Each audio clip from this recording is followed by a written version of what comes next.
Producer V news के साथ मैं हूँ आशम अमान। ऑपरेशन बुनियाद मरसूस की कामयाबी के बाद आज़ाद कश्मीर भर में जश्न का समा है। मुख्तलिफ इलाकों में रैलियों का इनेकाद किया जा रहा है। पाक फौज से इजारत शक्कर के लिए शहरियों की बड़ी तादाद जो है वो सड़कों पर निकल रही है। दारुल मुजफ्फराबाद के मुख्तलिफ इलाकों में जो है वो पाक फौज से इजारत शक्कर के लिए रैलियों का सिलसिला जो है वो जारी है। हमारे साथ कुछ लोग भी मौजूद हैं, आइए चलते हैं आगे, लोगों से भी बात करते हैं इस सवाल से उनका क्या कहना है।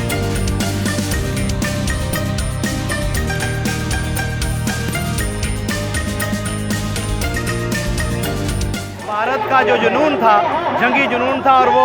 मगरबी असले की बुनियाद पर वो जो एशिया के अंदर एक बड़ी चौधराहट कायम करना चाहता था और एटमी मुल्क होने के नाते वो ये समझता था कि कश्मीरियों को ग़ुलाम बना के रखेगा और अमेरिका की तरह जिस तरह वज़ीरिस्तान के अंदर अटैक करके चुप करा देता था दुनिया को, लेकिन इस बार पाक फ़ौज ने इसके दांत खट्टे कर दिए और वो समझता था अपना मगरबी असला,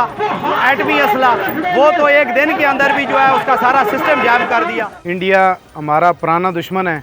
वो हमेशा पाकिस्तान के ऊपर हमला करने के लिए और जंगी जारियत पर उतरने के लिए कोई ना कोई बहाने तलाश करता रहता है। पुलवामा वाक़या हो या पहलगाम वाक़या हो, जिसके साथ पाकिस्तान का कोई ताल्लुक़ नहीं था, पाकिस्तान ने फिर भी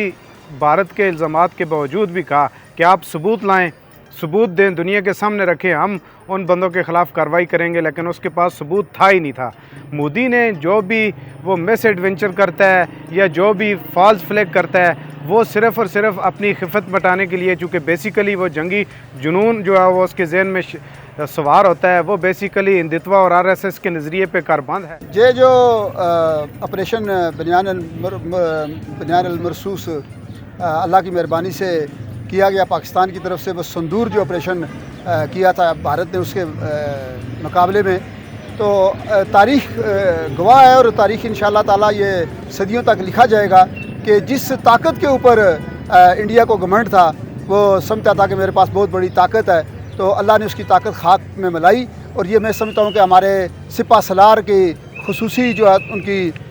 हिकमत अमली और के साथ, और जिस जज्बे के साथ, जिस जोश के साथ उन्होंने और जिस हिकमत अमली के साथ इस इंडिया की इस हिकमत अमली को नाकाम बनाया, हम इस पर अपने सिपा सलार को सलाम पेश करते हैं।